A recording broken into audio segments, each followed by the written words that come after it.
नमस्कार शेतकरी मित्रांनो, स्वागत आहे तुमचं आपल्या कृषी कन्या यूट्यूब चॅनलवर। बघा शेतकरी मित्रांनो, आजचे कांदा बाजारभाव लाईव्ह व्हिडिओच्या माध्यमातून आपण बघणार आहोत। तत्पूर्वी आपण चॅनलवर नवीन असाल तर चॅनल सबस्क्राइब करा, व्हिडिओला लाईक करा आणि शेअर करा, त्यामुळे तुम्हाला नवीन व्हिडिओचे अपडेट लगेच बघायला मिळतील। चला तर व्हिडिओला सुरुवात करूया। बघा शेतकरी मित्रांनो, कृषी उत्पन्न बाजार समिती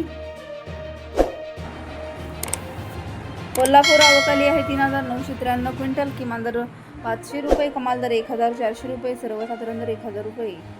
छत्रपती संभाजीनगर आवकाली आहे 2618 क्विंटल, किमान दर 300 रुपये, कमाल दर 1000 रुपये, सर्वसाधारण दर 650 रुपये। पुढील बाजार समिती चंद्रपूर गंजवड आवकाली आहे 330 क्विंटल, किमान दर 1200 रुपये, कमाल दर 1500 रुपये, सर्वसाधारण दर 1400 रुपये। राहुरी वांबुरी आवकाली आहे 473 क्विंटल, कमाल दर 1300 रुपये, किमान दर 100 रुपये, सर्वसाधारण दर 900 रुपये। मुंबई आवकाली आहे 10900 क्विंटल, किमान दर 700 रुपये, कमाल दर 1500 रुपये, सर्वसाधारण दर 1100 रुपये।